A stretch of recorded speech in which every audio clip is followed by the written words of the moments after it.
विश्वं दर्पण दृश्यमान नगरी तुल्यं निजान्तर्गतम् पश्यन्नात्मनि मायया बहिर्भूतं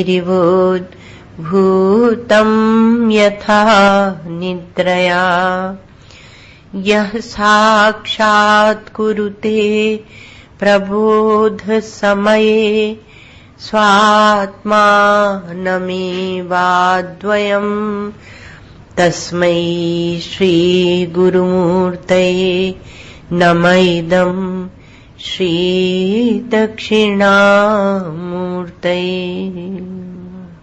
अशुभानि निराचष्टे तनोति शुभसन्ततिम् स्मृतिमात्रेण यत्पुंसाम् ब्रह्म तन्मङ्गलम् परम्। अतिकल्याणरूपत्वात् नित्यकल्याणसंशयात् स्मर्तॄणाम् वरदत्वाच्च ब्रह्म तन्मङ्गलम् विदुः। अभी कोई एक सज्जन हमारे पास आए, पूछा आप क्या लेने वाले हैं? हमने कहा ब्रह्म सूत्र लेने वाले हैं। वो बोले अरे बाप रे। उन्होंने कहा अरे बाप रे, इतना कठिन विषय, ये तो हम सुनने को तैयार नहीं है। देखो, एक धारणा है, आप विचार कीजिए कि श्रुतियों के तात्पर्य का निर्णय जिस ग्रंथ में किया गया, और वो भी किया किसने? व्यास जी ने, महर्षि व्यास। ऋषि हमेशा सरल होते हैं, क्योंकि सत्य सरल होता है। सत्य सरल होता है, इसलिए ऋषि मुनि सरल होते, किसी बात को दांव पेंच में नहीं डालते हैं, एकदम सरल करके बताते हैं। उस ब्रह्म सूत्र से एकदम डर जाना। आश्रम में एक साधक है, उन्होंने कहा कि आप जहां भी जाओ तो अगर सुबह वेदांत लेते हो तो शाम को भक्ति जरूर लेना। एक तो विभाजन कर देते हैं, तो कहा शाम को भक्ति जरूर लेना, क्योंकि हम अभी नए साधक हैं, हमारे लिए भी तो कुछ चाहिए। तो सबसे पहले तो बात यह कहनी है कि ये वेदांत दर्शन है, इसे ब्रह्म सूत्रों को वेदांत दर्शन कहते हैं। ये हमारा दार्शनिक प्रस्थान है, और ये सबसे सरल दर्शन है, क्योंकि यह सत्य है। आपको कठिन लगता है क्योंकि जो माया है, जो दांव पेच युक्त जगत व्यवहार है, उसमें हमने अपनी बुद्धि को लगा रखा है। जब हमने अपनी बुद्धि को दांव पेच में लगा रखा है, कुछ ना कुछ कपट में इसमें लगा रखा है, तो सत्य हमें कठिन लगने लगता है।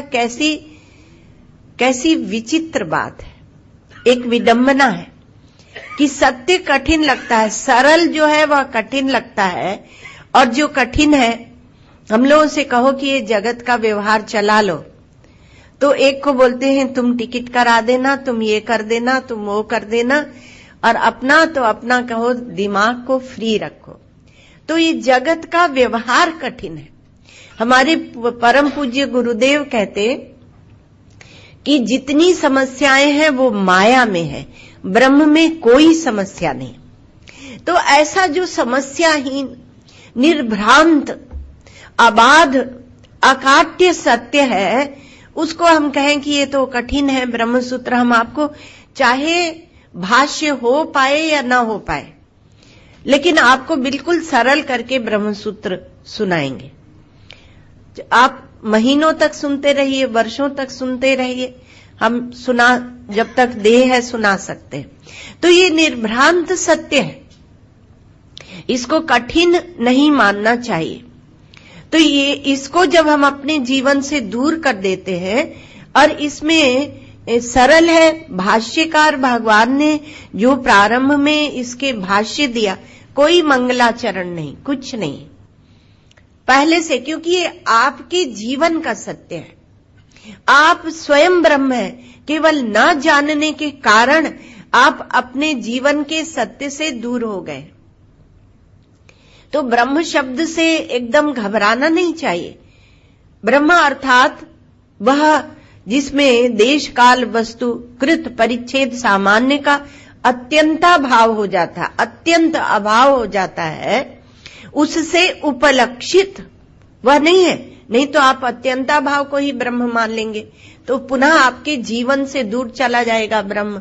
तो वह नहीं, वह आपका जीवन है, आपका अपना सर्वस्व है, आपकी अपनी आत्मा है। और केवल ना जानने से हमारी उससे दूरी है, उससे मिलने में देरी है, केवल ना जानने से, अज्ञान से। तो वो श्रुतियों का जो सत्य है उसे दिखाने के लिए भगवान वेद व्यास ने, श्रुतियों में तो सत्य है ही, लेकिन उस सत्य को दिखाने के लिए उन्होंने इतना परिश्रम किया कि पुराण दिए, इतिहास दिए। इतिहास में महाभारत, महाभारत में श्रीमद् भगवत गीता जो हमारा स्मार्त प्रस्थान है। तो श्रौत प्रस्थान तो अपौरुषेय है, लेकिन भगवान वेद व्यास ने स्मार्त प्रस्थान भी दिया। प्रस्थान त्रयी आप लोग जानते हैं। और यह दार्शनिक प्रस्थान, यह ब्रह्मसूत्र भी दिया। तो दार्शनिक और दर्शन किसका करना है? सरल का, सत्य का दर्शन करना है तो कठिन नहीं है। इसके रचयिता वेद व्यास है। श्रुतियों के तात्पर्य का इसमें निर्णय है और अद्वितीय ब्रह्म तत्व का निरूपण है। और सभी संप्रदायों के द्वारा यह मान्य है, चाहे शैव हो, शाक्त हो, वैष्णव हो, सौर्य हो, गाणपत्य हो, सभी ने इसको मान्यता दी है और सभी आचार्यों के द्वारा समादृत है। तो एक तो भाष्य और श्री महाराज जी ने, परम पूज्य गुरुदेव ने जो इसको खोल के सरल करके बताया है, उस तरह से हम लोग विचार करने की कोशिश करेंगे। अच्छा, अब क्या है, कहा कि इसमें ये तो संस्कृत भाषा में है और भाषा हमको आती नहीं, तो पहले ही आपको एक आश्वासन होना चाहिए कि आप उस भाषा में श्रवण कर रहे हैं जो भाषा आपको आती है। अर्थात जो भी हो, हिंदी हो, अंग्रेजी हो, जो भी आपको भाषा आती है, क्योंकि यहां जब सत्य का निरूपण होता है तो यहां वक्ता की प्रधानता नहीं होती और ना भाषा की प्रधानता होती है कि संस्कृत में सुनाएंगे तत्वमसि तत्वमसि तभी ज्ञान होगा। संस्कृत को हम लोग बहुत महत्व देते हैं क्योंकि हमारे मूल ग्रंथ, मूल शास्त्र वो संस्कृत में है, इसलिए हम उनको महत्व देते हैं। लेकिन जब सत्य का निरूपण होता है तब वहां वक्ता की प्रधानता नहीं होती, भाषा की प्रधानता नहीं होती, जो वस्तु सत्य है उसकी प्रधानता होती। जिस वस्तु को बताया जा रहा है वह सत्य है या नहीं। तो कहा फिर बताने की क्या जरूरत है?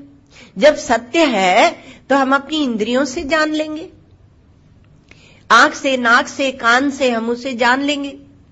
तो मुश्किल बात यह है कि वह सत्य इंद्रियक नहीं है, इसलिए वचन चाहिए।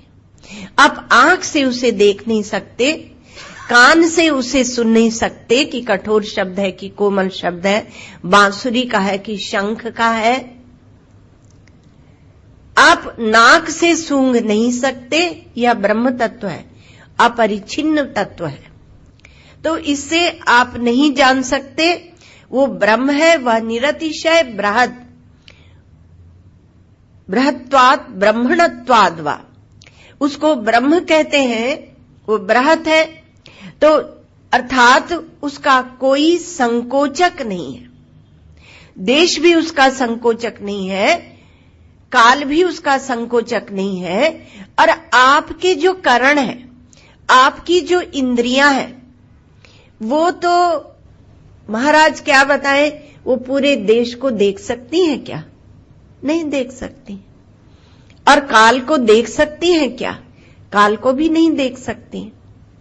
काल को देखने के लिए वो क्या करता है मनुष्य का मस्तिष्क? काल को देखना है, और काल को देख नहीं सकते, अखंड काल को आप देख नहीं सकते। तो उसके टुकड़े बना लेते हैं। महाकाल को आप देख नहीं सकते, तो आप टुकड़े बना लेते हैं, और जो काल का अधिष्ठान है सत्य, उसको नहीं देख सकते। तो प्रश्न एक ये उठता है, यहां पर एक प्रश्न उठा कि हम देखना चाहते हैं उस वस्तु को जिसका संकोचक काल भी नहीं है, देश भी नहीं है, कार्य कारणात्मक वस्तुएं भी नहीं है, उसको हम देखना चाहते हैं, और देखना चाहते हैं इंद्रियों से। जितने नास्तिक हैं वो कहेंगे कि ईश्वर है ही नहीं, परमात्मा है नहीं, ब्रह्म है नहीं। क्यों? क्योंकि होता तो दिखता। तो तुम जिस करण से देखना चाहते हो, शास्त्र ने एक शब्द दिया, करण निरपेक्ष है वह ब्रह्म तत्व। तो ब्रह्म कहो, परमात्मा कहो, भगवान कहो, क्योंकि अभी कहा कि भाषा के चक्कर में हम लोग डालते नहीं परमात्मा को, कुछ भी कह लो, लेकिन परिभाषा जो हमारी शास्त्रीय है वही होनी चाहिए। आप शब्द कोई भी रख लीजिए। तो ऐसा जो परमात्मा है उसको हम उससे देखना चाहते हैं जिससे देख नहीं सकते, इसलिए ब्रह्म शब्द एक दिया जाता है। अपरिच्छिन्नता को, अनंतता को दिखाने के लिए यह ब्रह्म शब्द दिया जाता है, और यह इसलिए दिया जाता है कि यह इंद्रियों से नहीं देखा जा सकता, इंद्रियों से नहीं जाना जा सकता। तो इंद्रियों से नहीं देखा जा सकता, फिर भी हम सोचते हैं कि इंद्रियों से देखेंगे, तो यह हमारा एक दुस्साहस होता है, जिससे हम देख नहीं सकते, जिसको हम देखना चाहते हैं। अभी आप सुन रहे थे, श्री महाराज जी विज्ञान की बात सुना रहे थे। विज्ञान और ज्ञान, अध्यात्म, दोनों को जोड़ के कोई प्रश्न पूछ रहे हैं और उत्तर दे रहे हैं। तो आप विज्ञान की दृष्टि से भी देखें तो जिस वस्तु को जिस कारण से नहीं देखा जा सकता, क्या आप उसे देखना चाहेंगे? विज्ञान मना करेगा। यह भी एक विज्ञान है, यह तत्व विज्ञान है, यह अध्यात्म विज्ञान है। तो आप उस वस्तु को किससे देखना चाहते हैं? इसलिए ऐसा करण चाहिए। करण का अर्थ है प्रमाण। ऐसा प्रमाण चाहिए जिससे उस वस्तु को हम देख सकें। नेत्र प्रमाण से आप प्रमेय रूप को देखते हैं, तो प्रमेय रूप है, और नेत्र प्रमाण से देखते हैं। तो प्रमाण प्रमेय शब्द का जब प्रयोग करते हैं तो उसमें भी आप डरा मत कीजिए। मीन्स ऑफ नॉलेज उसको प्रमाण कहते हैं, और प्रमेय उस ऑब्जेक्ट को प्रमेय कहते हैं। तो आप जानना किसको चाहते हैं? जिसका कोई भी संकोचक नहीं है, जो करण निरपेक्ष है, जो इंद्रियों के द्वारा नहीं देखा जा सकता है, जो संस्कार रहित वस्तु है। ये सत्संग क्या करता है? उस वस्तु सत्य का संस्कार डालता है, इसलिए इसे सत्संग बोलते हैं। जितने भी संस्कार आपको मिले हैं वो संग से मिले हैं।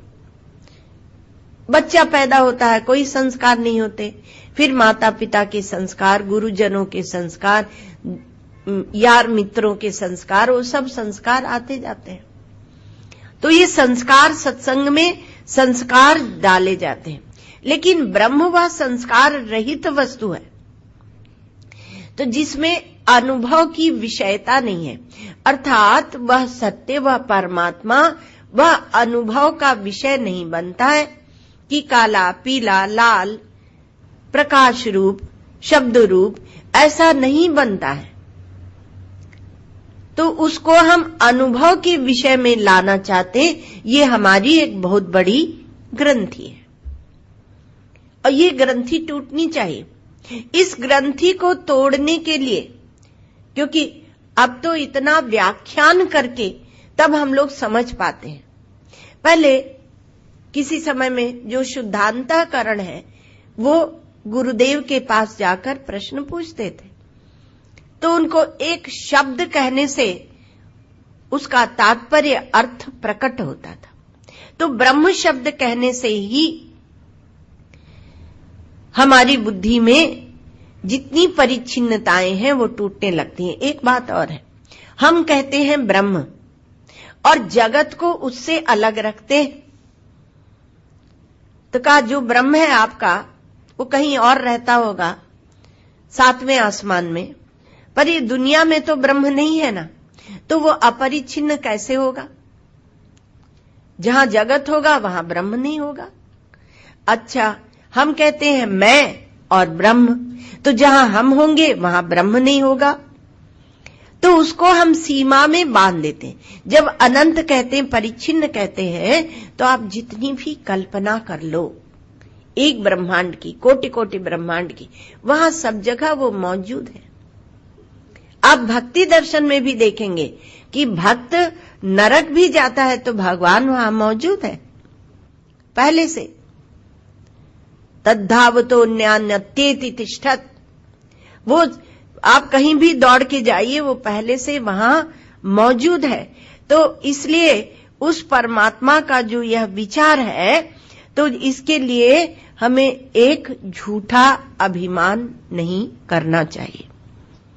ये सारे अभिमानों की काट है, और इसलिए हम पहले अपने कारणों के अभिमान को छोड़ दें, अंतःकरण के अभिमान को भी छोड़ दें, परिच्छिन्नता के समस्त अभिमानों को हम छोड़ दें, तब जाकर हमें बात समझ में आ जाएगी। क्योंकि इनमें सामर्थ्य नहीं है। आप जब कुछ बनकर और तब इस तत्व का श्रवण करते हैं, तो वह तत्व आपके समझ में नहीं आता, क्योंकि समझ में एक अभिमान बैठ गया।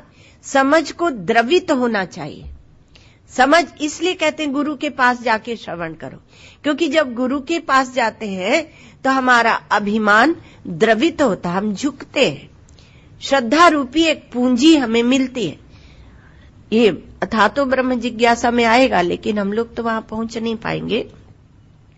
तो इसलिए कहा कि वह जो तत्व है उसको आप किसी सीमा में रखकर समझने की कोशिश न करें, किंतु अपने हृदय के सब अभिमान को छोड़कर और तब समझें।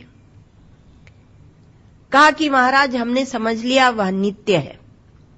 देखो, कहा वो नित्य है, तो कहा ठीक है भाई, आप कहते हैं कि नित्य है, तो नित्य जो शब्द है वो काल के साथ जुड़ा हुआ है, और काल की धारा में वह बहता रहता है। नित्य शब्द का अर्थ हुआ कि काल की धारा में बहता हुआ रहता है। तो नित्य शब्द के साथ काल की धारणा वह आपकी बुद्धि में रहती है। जब आप कहते हैं कि वह व्यापक है, अनंत शब्द से भी आप ऐसे ही ले लेते हैं कि बहुत व्यापक होगा, तो जब कहते हैं कि व्यापक है तो वह देश के साथ जुड़ा रहता है और देश के निर्देश में अपनी व्यापकता को वह बनाए रखता है।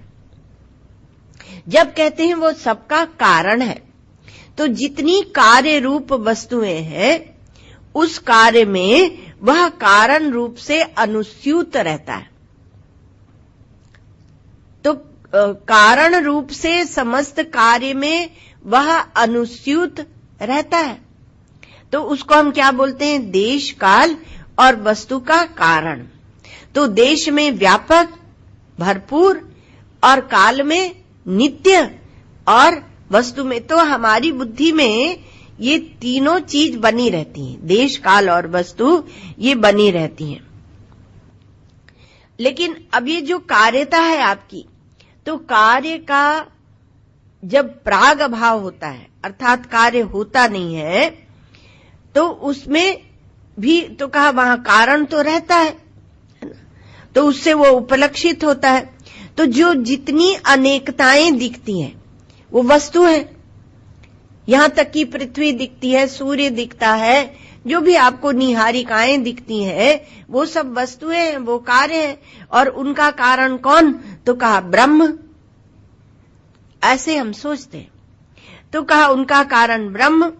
किंतु जब ये कुछ भी दृश्य नहीं था, जैसे सुषुप्ति में या लय में या प्रलय में कोई दृश्य नहीं था, तब भी तो वह परमात्मा था। जब हम था कहते हैं तो काल खड़ा रहता है भला, लेकिन समझने के लिए शब्दों का प्रयोग किया जाता है। तो जब हम कहते हैं कि तब भी तो परमात्मा था, तो कहा कि यह ऐसा है कि जिसमें, इसलिए कहा कि आप उसको अपने किसी समझ के, अभिमान के घेरे में मत लाइए। यह ऐसा तत्व है जिसमें काल की नित्यता भी नहीं है, उसका भी अत्यंत अभाव हो जाता है। अंतर्देश और बहिर्देश और व्यापकता की स्वीकृति जो हम देश में करते हैं वह भी नहीं है, और उसमें कारणत्व भी नहीं है, क्योंकि वह बीज नहीं बनता, वो बीज नहीं बनता है। तो वो जो काल में आप नित्यता को देखते हैं, ध्यान देना आप, काल में जो बहती हुई एक नित्यता है वह नहीं है, क्योंकि काल के अत्यंता भाव से उपलक्षित है। देश में जो संकोच विस्तार होता है, व्यापकता होती है, फैलना सिकुड़ना होता है। समुद्र के किनारे बैठे हैं, बड़ा अच्छा लगता है। क्यों? क्योंकि दृष्टि का विस्तार होता है, दूर तक दृष्टि फैलती है। एक बड़े कमरे में आते हैं, अच्छा लगता है। एक छोटी सी काल कोठरी में डाल देते हैं, अच्छा नहीं लगता, संकोच हो जाता है। लेकिन है क्या? देश ही है। तो संकुचित होना, विस्तृत होना, यह सब देश में होता है। तो ये देश का जो अंतर्देश, बहिर्देश, फिर हम बोलते हैं हमारे अंतर्देश में परमात्मा है, बहिर्देश में नहीं है। ज्यादा वेदांत हम जब सुन लेते हैं, समझ लेते हैं, तो ऐसा हम जरूर कहते हैं। बेचारे भक्त कहते हैं बाहर सर्वत्र परमात्मा है, तो हम कहते हैं नहीं, विवेक करो, विवेक करो, अंतर्देश में परमात्मा को ढूंढो। वो इसलिए कहा जाता है कि आपका अपना आपा हमेशा साथ में रहता है, अंतर्यामी, इसलिए उसे कह देते हैं। बाकी अंदर बाहर का भेद है ही नहीं। केवल एक चमड़ी से, त्वचा से आप अंदर बाहर का भेद बना देते, देहाभिमान से आप अंदर बाहर का भेद बनाते हैं। देहाभिमान से अंदर बाहर का भेद बनाते हैं। वो एक चेतन है जिसमें अंदर बाहर सब समा जाता है, उसमें अंतर्देश बहिर्देश का भेद भी बनता नहीं है। तो बीजत्व है उसमें, बीजत्व ब्रह्म में है भी और नहीं भी है। बहुत अद्भुत माया है, क्योंकि सर्व कारणत्व तो उसमें आरोपित किया जाता है और हटाया भी जाता है शास्त्र के द्वारा, बीजत्व। क्योंकि जब एक बीज आप लेते हैं तो बीज को बड़ी सारी वस्तुएं चाहिए होती हैं। बीज से जो अंकुर निकलता है तो उसको स्थान चाहिए फूलने पटकने के लिए, काल चाहिए, और उसमें उपादानता चाहिए, परिणाम, उसमें कोई ना कोई संस्कार होना चाहिए बीज में। और यहां हम कह रहे हैं उसमें संस्कार नहीं है, संस्कार होना चाहिए बीज में, तब आपको एक बीज से नीम का फल मिलता है और एक बीज से आम का फल मिलता है। तो जो बहुरूपता देखने में आती है, अनेकता देखने में आती है, वह संस्कारों को सिद्ध करती है। संस्कारों को, ये नहीं कहना कि शास्त्र सिद्ध करता है, वह भी हम लोग कहेंगे कि शास्त्र सिद्ध करता है, लेकिन उसका तर्क आप क्या देंगे? जो अनेकता देखने में आती है जगत में, तो वो क्यों आती है? संस्कारों के भेद के कारण। एक को पशु बनना अच्छा लगता है, एक को स्त्री बनना अच्छा लगता है, एक को पुरुष बनना अच्छा लगता है। तो अभी एक कन्या मिली थी दिल्ली में, तो हमने कहा कि तुम तो बिल्कुल अमेरिका से पढ़ के आई है। तो हमने कहा तुम तो बिल्कुल लड़कों के जैसे दिखने लगे हो। तो बोलती नहीं, मुझे दाढ़ी नहीं चाहिए, दाढ़ी मूंछ मुझे नहीं चाहिए, बहुत टीडियस जॉब है। तो एक को कौन सा शरीर चाहिए, किसको कौन सा शरीर चाहिए, एक ऐसे भी बताते हैं कि जब मृत्यु होती है तो भगवान उसके सामने उसका जीवन रख देते, ये देखो यहां से यहां तक, इस प्रकार तुम जिए हो। और जब वह जीव अपने संपूर्ण जीवन का अवलोकन करता है, निरीक्षण करता है, तो उसको अपनी भूलें समझ में आती हैं। तो भगवान बोलते हैं कि अब तुम्हें किस प्रकार का जीवन चाहिए। तो वह कहता है कि अब ऐसा जीवन चाहिए, मान लो कि मुझे मेरे में क्रोध तो हो, खुद स्वीकृति देता है महाराज। जो क्रोधी होते हैं वो क्रोध को खुद स्वीकृति दिए होते हैं भगवान के सामने। तो बोलते थोड़ा क्रोध तो हो मुझ में, क्योंकि पूरे जीवन में मैं देखता हूं कि वहां वहां मुझे जम के उत्तर देना चाहिए था, लेकिन मैंने दिया नहीं। एक क्रोध एक उपलक्षण है, अब पूरा सब गणित लगा लेना। तो वो ऐसे बोल देता है। तो भगवान कहते हैं ठीक है, तुम जैसा चाहते हो वैसा जीवन लो और जैसा चाहते हो वैसा शरीर लो।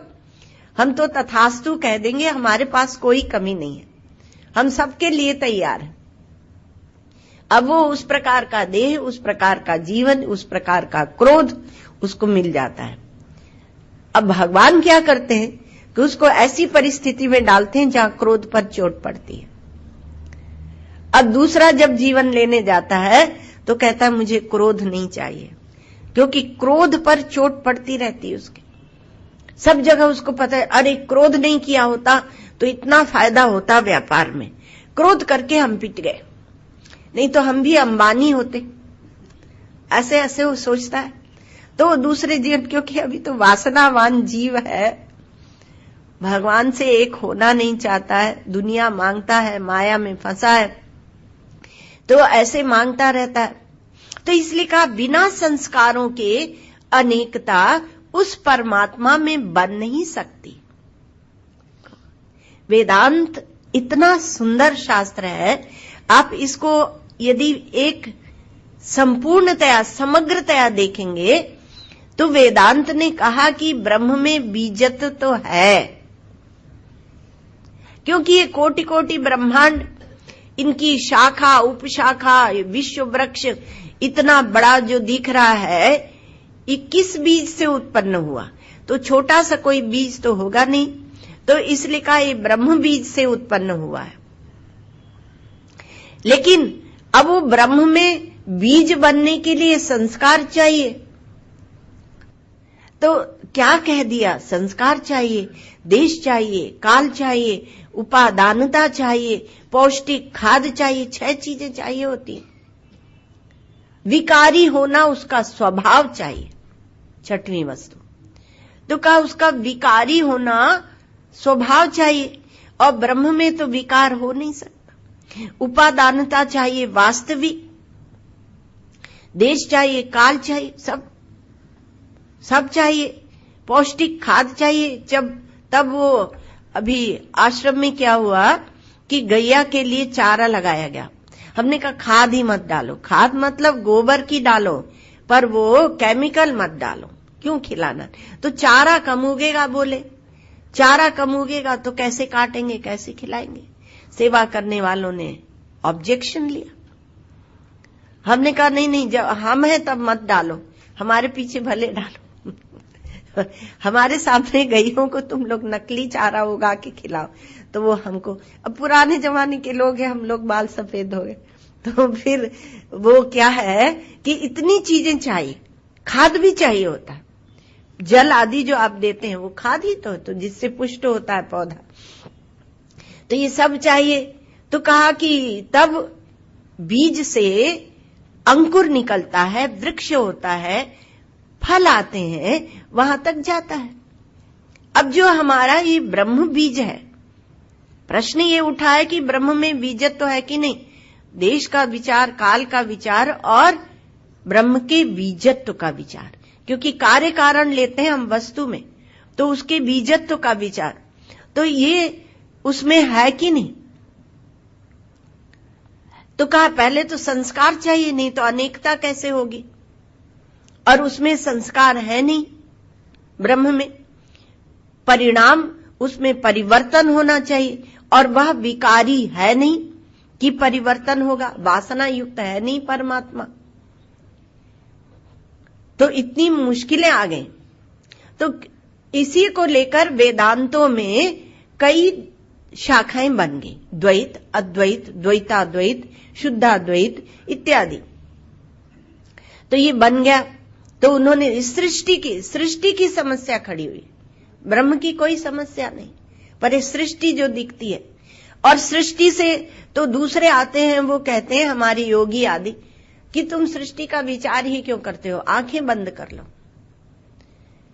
पर विचारक जो है मीमांसक, उन्होंने कहा कि नहीं, पूर्व मीमांसा उत्तर मीमांसा, मीमांसकों ने कहा कि ये जो दृश्य प्रपंच है, यह जो सृष्टि है, इसका भी विचार तुम्हें करना पड़ेगा, तुम आंखें बंद करके नहीं रह सकते। इसलिए ये ब्रह्म विद्या ये अपने आप में पूर्ण है।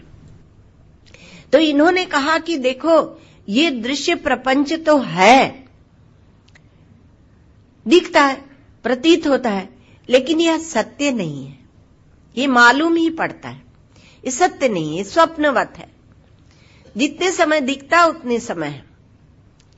और एक बात, और दूसरी बात, क्योंकि ये तो आपका अनुभव है प्रतिदिन का, जागृत स्वप्न सुषुप्ति आपका अनुभव है, तो ये आता है और चला जाता है, आता है और चला जाता है। लेकिन ब्रह्म जो इसका कारण है, वह विवर्ती उपादान कारण है, वह सीधे सीधे कारण नहीं है, वह विवर्ती, अर्थात जब तक ब्रह्म ज्ञान नहीं हुआ, एक अद्वैत तत्व का, ये अद्वैत अर्थात अद्वैत वेदांत की बात, शांकर वेदांत की, जब तक आपको ब्रह्म ज्ञान नहीं हुआ, तब तक ये दिखने वाला दृश्य प्रपंच और इसमें दिखने वाला कार्य कारण भाव सच्चा है। और ब्रह्म ज्ञान हो जाने के बाद यह बाधित ही दिखता है, पर यह पता होता है कि इसमें कोई सत्यता नहीं है। ऐसा यावद हेतु फलावेश तावद हेतु फलोद्भव क्षीणे हेतु फलावेशे संसारो न प्रवर्तते। जब तक कार्य कारण भाव आपकी बुद्धि में प्रतिष्ठित है, तब तक यह दृश्य प्रपंच आपको सत्य मालूम पड़ता है। बुद्धि की करामात है। अभी आपको बताया था कि बुद्धि बिचारी काल को नहीं देख पाती, तो उसके टुकड़े बना लेती है, उसके अवयव संस्थान बना बनाकर, और तब उसको ग्रास्प करती है। तब सोचती मैंने काल को देखा, बुद्धि ऐसे समझती है। हम लोग ऐसे बोलते हैं, हमारे समय में चवन्नी भी होती थी, आप बोलेंगे आज की युवा, और हम लोग क्या बोलते हैं, हमारे समय में एक छेद वाला पैसा भी होता था, जब बच्चे थे, छोटे बच्चे थे। तो क्या है, हमने दृश्य को देखा, और दृश्य को देखकर समय को उसके साथ जोड़ा, काल को उसके साथ जोड़ा, विषय को उसके साथ जोड़ा, स्थान को जोड़ा इस देश में, तो स्थान को जोड़ा, ऐसे जोड़कर हम व्यवहार चला रहे हैं। हमारा जो व्यवहार है वह थिगड़े है, चिथड़े जोड़ जोड़कर हम लोग व्यवहार चला रहे हैं। अपनी बुद्धि को देखना, थिगड़े जोड़ जोड़कर हम व्यवहार चला रहे हैं। और जब आपको थिगड़ा रहित ऐसी एक वस्तु दी जाती है, उसका विचार दिया जाता है, तो आप फौरन घबराते हैं, नहीं हमारे थिगड़ों का क्या होगा, हमारे थिगड़ों का क्या होगा। आपको जब इतनी बड़ी वस्तु दी जा रही है, परमात्मा ब्रह्म, तो आप इन चिथड़ों को क्यों बांधे, इसकी पोटली बांधकर क्यों रखना चाहते हैं, ये बात समझ में नहीं आती। इसलिए ब्रह्म को कहा कि तुम्हारी बुद्धि को हम घुमाएंगे, ऋषि मुनियों ने कहा। तो उन्होंने ब्रह्म तत्व को कारण बता दिया। अच्छा, वो जगत का कारण है। हाँ, वो जगत से अभिन्न नहीं, अभिन्न है, जगत से भिन्न नहीं है, वो जगत से अभिन्न है, लेकिन वह एक अद्वितीय तत्व है। उसमें ये जगत ऐसे ही फुरफुराता डोलता रहता है, और इसमें जब तक हम इसको ठोस समझते हैं तो इसमें मान अपमान लाते हैं, राग द्वेष लाते हैं, अच्छा बुरा लाते हैं, पापी पना पुण्यात्मा पना, स्वर्ग नरक गमना गमन, लोकवत्व परलोकवत्व सब लाते रहते हैं। तो सबकी निवृत्ति होती, इसी को बोलते हैं मोक्ष।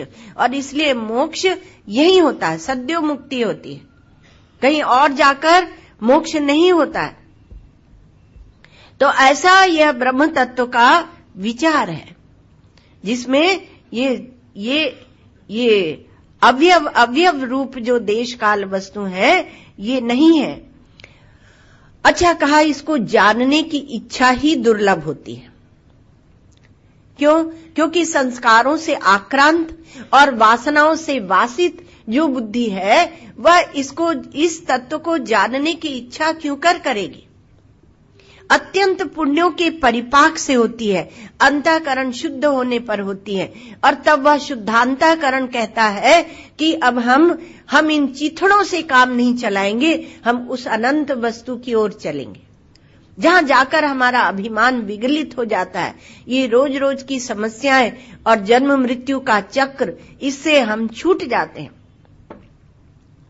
तो ये अथातो ब्रह्म जिज्ञासा, ये हमारा प्रथम सूत्र है, जिसको अर्थात अतः ब्रह्म जिज्ञासा।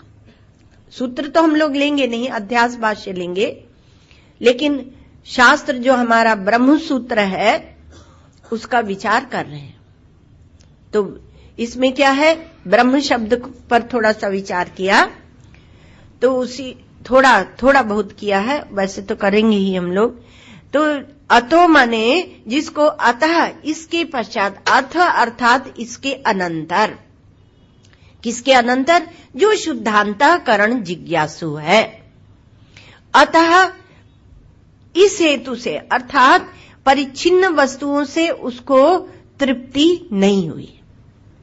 जिसको परिच्छिन्न वस्तुओं से तृप्ति हो गई है उसको वेदांत विचार करने के लिए आने की आवश्यकता नहीं, वो मौज से रहे अपना।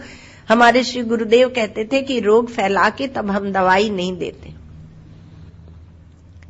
संत महात्मा कहते हैं ये भव रोग है, ये भव रोग है, पर आपको रोग लगा ही नहीं, आप रोग में ही प्रसन्न है, तो कोई क्या करेगा?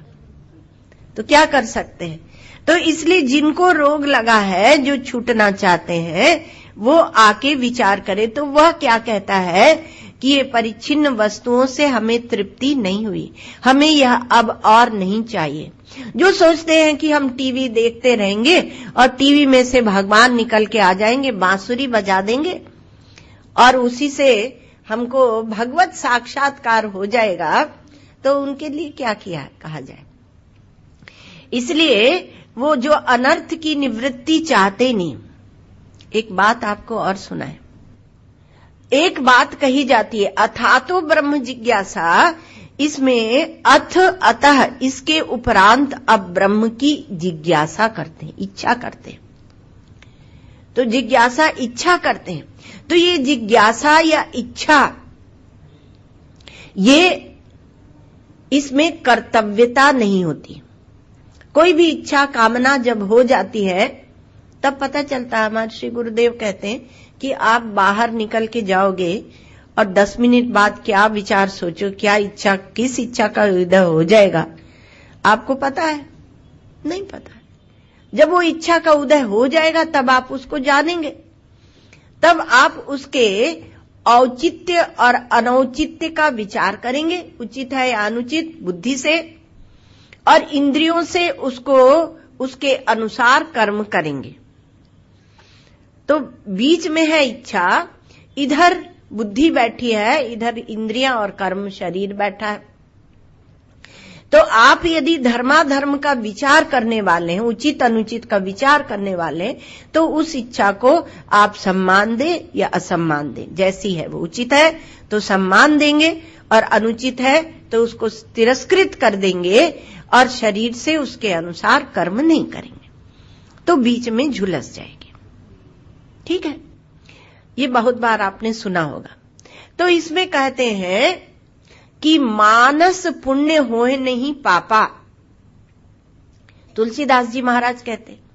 तो उन्होंने कहा कि जब आपके चित्त में कोई शुभ इच्छा का उदय होगा तो तब उसका क्या होगा, उससे आपको पुण्य मिलेगा, पवित्रता मिलेगी।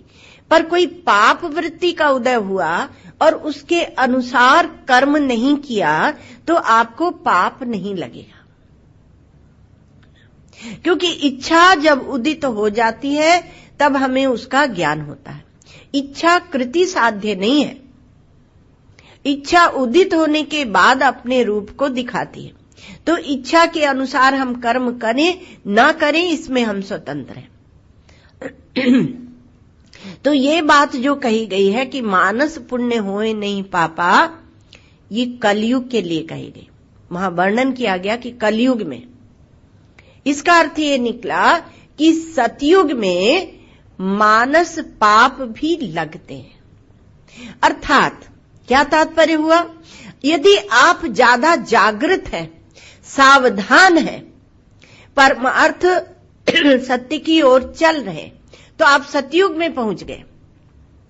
यहां कहा इस सत्संग भवन में कलयुग का प्रवेश नहीं है, बाहर बैठा है, जब बाहर जाएंगे तब लगेगा, और यहां उसका प्रवेश नहीं है।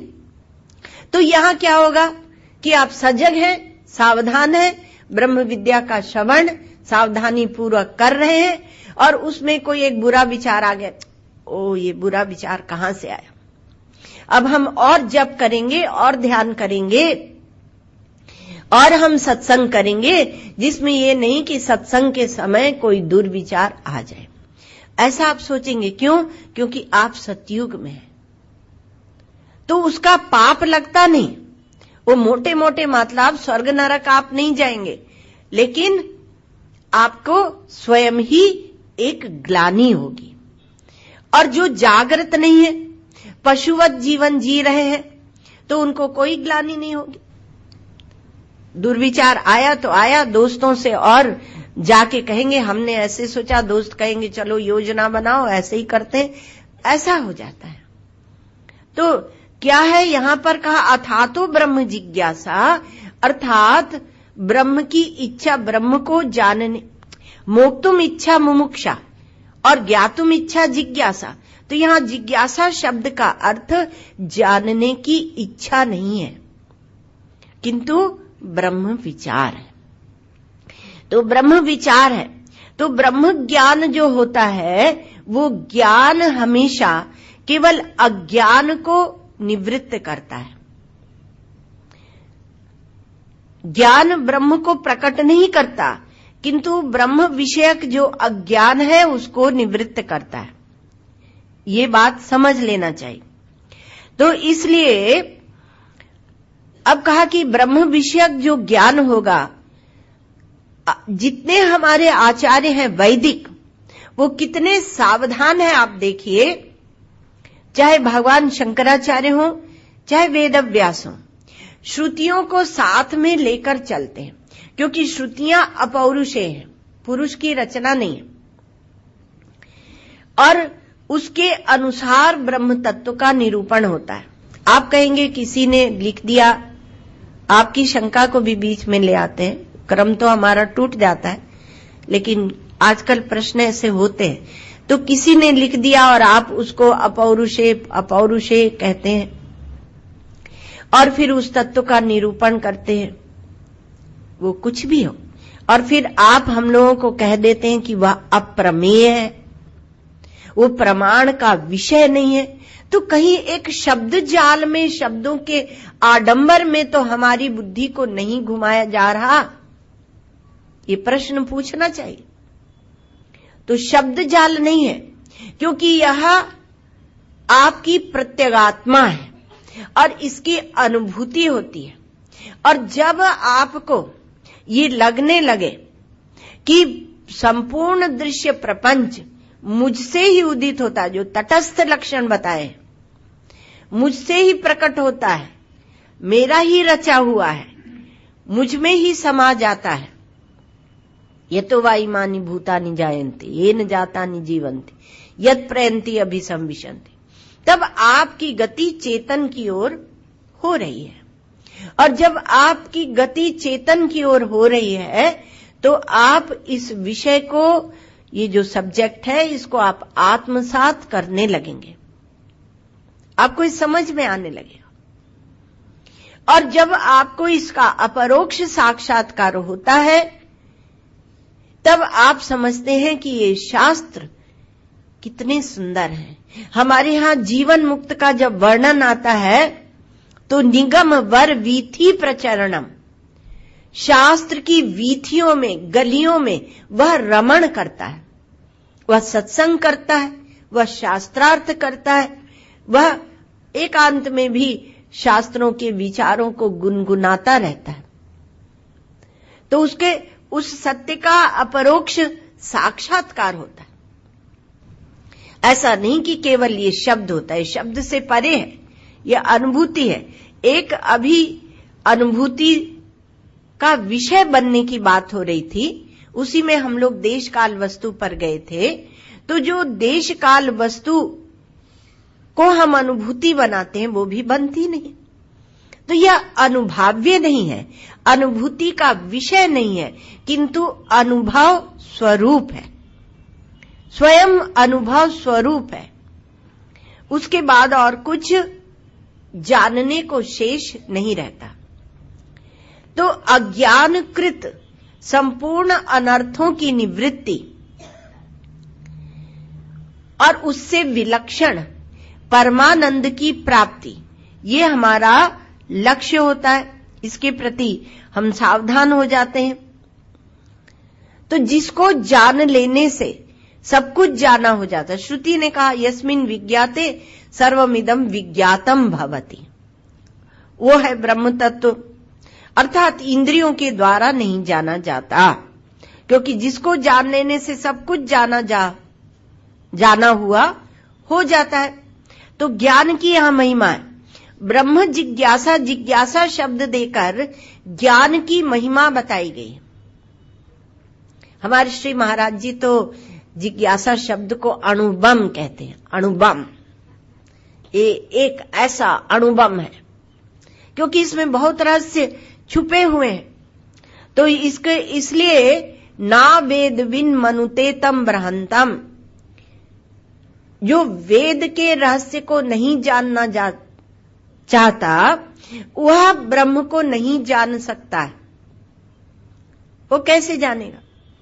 क्योंकि जो आपके पास प्रमाण है, आपका मन प्रमाण नहीं, आपकी बुद्धि प्रमाण नहीं, इंद्रियों की गति तो पहले ही छूट गई है।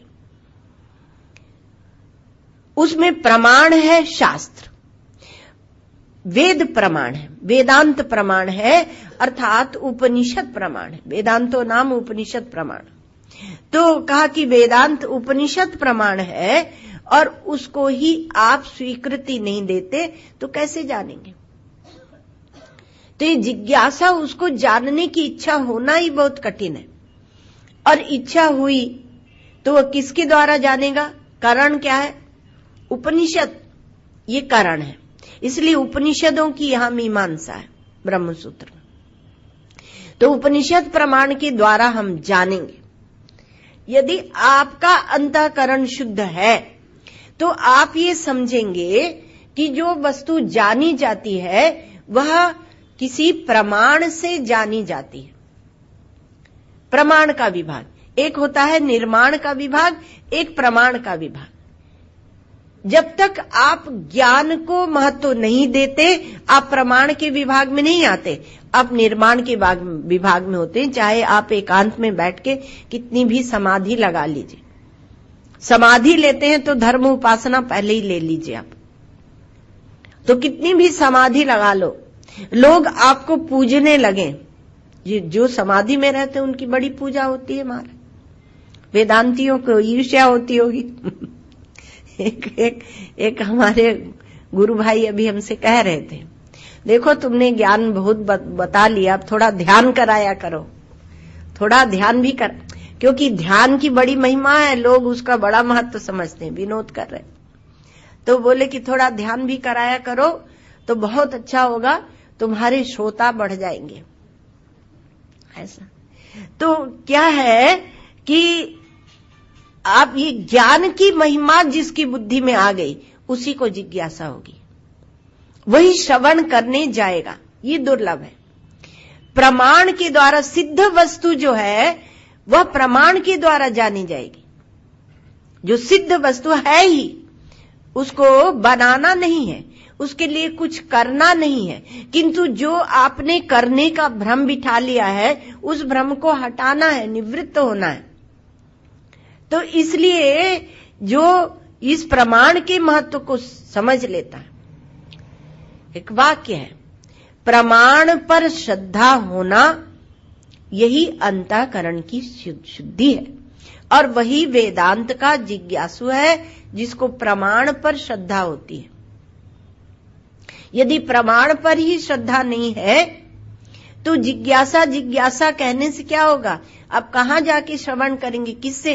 तर्क वितर्क कुतर्क के जाल में फंस जाएगी बुद्धि, कांदिशीक हो जाएंगे, रास्ता भूल जाएंगे।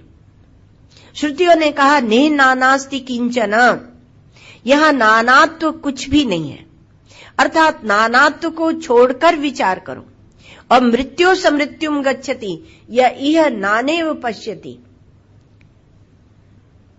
परिवर्तन से परिवर्तन को चलता रहता है यह जीव, इसकी यात्रा चालू रहती है, क्योंकि यहां पर वो ब्रह्म का दर्शन नहीं करता, वह नानात्व का, अनेकता को देखता है। अनेकता में जब हम परमात्मा को ढूंढने जाएंगे तो नहीं मिलेगा, इसीलिए कहा जाता है हृदय देश में ढूंढो, अंतर देश में ढूंढो, क्योंकि वहां एकता है, वह एक रहता है। दृश्य आते हैं और चले जाते हैं, लेकिन एकता ज्यों की त्यों बरकरार रहती है, वह जैसे रहती है वैसे ही रहती है।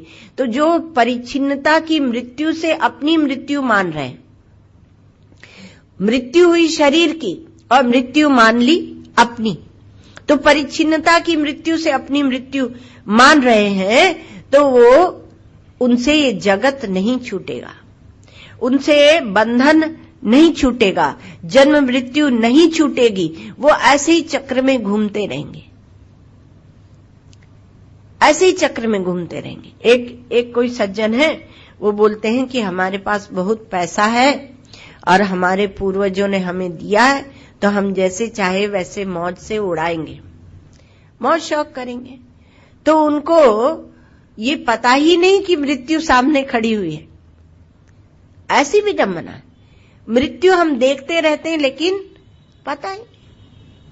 अभी हम कल रेल में आ रहे थे और ट्रेन में, शताब्दी में, और किसी को हार्ट अटैक आ गया, उनको जल्दी जल्दी एक स्टेशन में उतारा गया।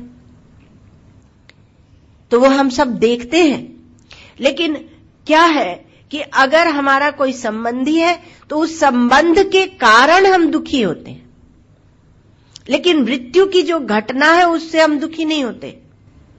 बहुत मृत्यु होती रहती है, रोज का दिखाते हैं टीवी में, आप समाचार में देखो, तो क्या हम दुख मनाते? नहीं मनाते, एक क्षण को कर देते हैं, क्योंकि अब तो ज्यादा देख देख के सबकी संवेदनाएं खत्म हो गई हैं। पहले एक बात हम सुनाया करते हैं ना, कि पहले जमाने में माताओं को नहीं ले जाते थे शमशान में। क्यों?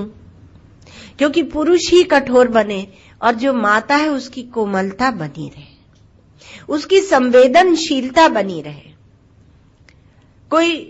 कोई पुत्र अपनी मां की गोदी में सिर रखकर विश्राम, एक स्नेह की शीतल छाया को प्राप्त करे। तो ऐसे, इसलिए वो माता की संवेदनाओं को, उसकी कोमलता को बना के रखा गया था जानबूझकर, क्योंकि उसकी आवश्यकता है समाज में। वो क्या कुछ भी नहीं है, पैसा ही सब कुछ हो गया। पैसा कमा लिया तो अब का हम बहुत बड़े आगे बढ़ गए। ये जो संस्कृति थी, ये चेतन से ओतप्रोत संस्कृति थी, इस चेतन से ओतप्रोत संस्कृति को अब जड़ता की ओर धकेला जा रहा है। ब्रह्म विचार कौन करेगा? ब्रह्म तो अत्यंत शुद्धांतकरण की बात है। तो ये सर्वविध अनर्थ की निवृत्ति हो, उसको दृष्टि में लेकर ये ग्रंथ का आरंभ किया जाता है। इसमें सूत्र अनेक हैं। जैसे एक सूत होता है, उसमें बहुत सी मणियां और पुष्प गूंथ देते हैं, उसी प्रकार से इसमें सूत्र अनेक हैं और सूत्र एक है और मंत्र अनेक है। अनेक मंत्रों का विचार किया जाता है और इसको सूत्र की परिभाषा दी गई। अल्पाक्षरम असंदिग्धम सारवद विश्वतो मुखम अस्तोभम अनवद्यम च सूत्रम सूत्र विदो विदु। तो इसमें अक्षर थोड़े होते हैं, ये फॉर्मूला फॉर्म में होता है। तो अल्पाक्षरम अर्थात शब्द थोड़े होते हैं। असंदिग्धम, इसमें संदेह नहीं होता, निस्संदेह वस्तु का निरूपण किया जाता है। सारवद, इसमें सार की बात होती है। विश्वतो मुखम, पूर्वापर की परीक्षा करके कहा जाता है। अस्तोभम, इसको कोई काट नहीं सकता है।